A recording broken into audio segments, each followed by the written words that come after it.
শীতকাল চলেই এসছে, আর কিছুদিন পরেই পুরোপুরি শীত জাঁকিয়ে বসবে, আর শীতের একটা রেসিপি নিয়ে চলে এলাম। নমস্কার, চলে এলাম বং রাঁধুনি রান্নাঘরে আরো একটি নতুন পর্বে। এখানে নিয়েছি ধনেপাতা বাটা, টমেটো বাটা, কাঁচা লঙ্কা বাটা, রসুন বাটা, কিছুটা ধনেপাতা কুচোনো। শীতের সবজি বলতে প্রচুর সবজি শীতকালে, আর সবজি খাওয়ার সময় হচ্ছে শীতকাল। বিভিন্ন রকমের সবজি, আমি এখানে সিম নিয়েছি, আর এই সিমটাকে ছোট ছোট করে কেটে নিয়েছি, আর কড়াতে সর্ষের তেল দিয়ে কালো জিরে ফোড়ন দিয়ে নিলাম।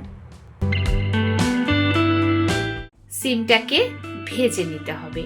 সিমটাকে ভালো করে ভেজে নেব, আর ভেজে নেওয়াটাই কিন্তু রেসিপির মেন জায়গা। যত ভালো করে সিমটাকে ভাজা হবে তত কিন্তু এটা টেস্ট হবে। সিম মাছে সিমটাকে ভেজে নিতে হবে। অনেকটা ভেজে নেওয়ার পর একটু নুন দিয়ে ভালো করে নাড়িয়ে চাড়িয়ে আবারও একটু ভেজে নিয়ে দিয়ে দিয়েছি হলুদ।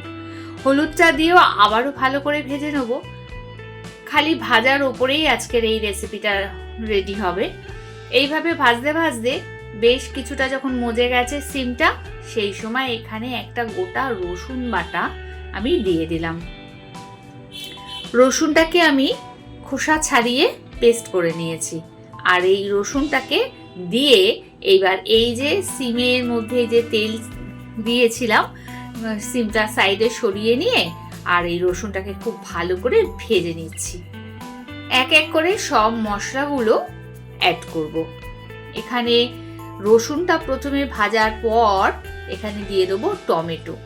এবার রসুনটা যতক্ষণ না ভালো করে ভাজা হচ্ছে ততক্ষণ কিন্তু এটাকে ধৈর্য সহকারে নেড়ে চেড়ে খুব ভালো করে ভেজে নিতে হবে।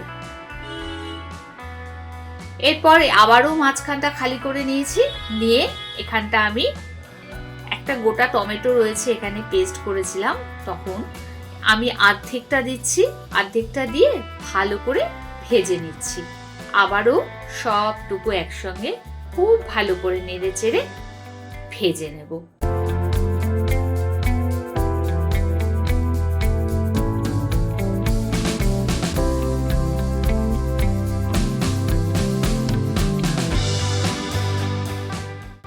যখন খুব ভালো করে টমেটোটা ভাজা হয়ে গেছে তখন এবার এখানে আমি দিয়ে দিচ্ছি কাঁচা লঙ্কা বাটাটা।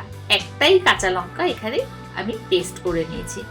আবারও এটাকে কিন্তু খুব ভালো করে সবকিছু মিশিয়ে নিয়ে ভেজে নিতে হবে।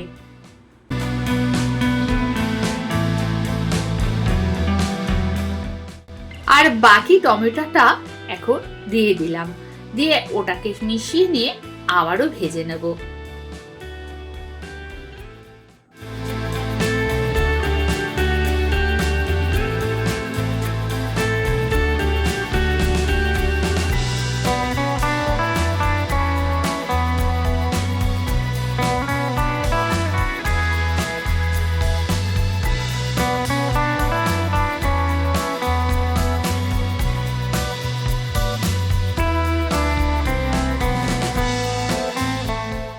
সিমটা কিন্তু অনেকটাই ভাজা হয়ে গেছে, আমি মজেও গেছে। হালকা করে একটু জলের ছড়া দিলাম ওপর থেকে, দিয়ে ঢাকা দিয়ে দিলাম। ভালো করে সিমটা সেদ্ধ হবে। মিনিট 3 পর ঢাকাটা খুলে নিয়ে ভালো করে নেড়ে নিলাম। তারপরে দিয়ে দিচ্ছি এখানে ধনেপাতা বাটাটা। ধনেপাতা বাটাটা দিয়ে ভালো করে মিশিয়ে নেব। সামান্য নুন মিষ্টি ঠিক আছে কিনা দেখে নিতে হবে, সামান্য একটু মিষ্টি দেবো। সিমটা রান্না সবজি তো, আর এই সামান্য একটু মিষ্টি দিলে টেস্টটা ব্যালেন্স হবে। নুন ঠিকই আছে, আর নুনের দরকার নেই, সবকিছু ঠিকঠাক হয়ে গেছে। নামানোর আগে ওপর থেকে একটু ধনেপাতা কোচানো ছড়িয়ে দিলাম। আবারও একটু ঠান্ডা ঢাকা দিয়ে স্ট্যান্ডিং টাইম রেখে দিয়েছিলাম। কিছুক্ষণ পর ঢাকাটা খুলে গরম গরম পরিবেশন করুন। রুটির সাথে খুব ভালো লাগে খেতে, কিংবা ডালের সাথে মুখে। আর এই শীতে এইরকম একটা সিমের রেসিপি বাড়িতে অবশ্যই ট্রাই করবেন। দারুণ লাগে খেতে। ভিডিওটা কেমন লাগলো? ভিডিওটা ভালো লাগলে একটা লাইক করে দেবেন। নতুন বন্ধুরা সাবস্ক্রাইব করে পাশে থাকা বেল আইকনটি অল ক্লিক করে দেবেন। সঙ্গে থেকে সম্পূর্ণ ভিডিও দেখার জন্য অনেক ধন্যবাদ।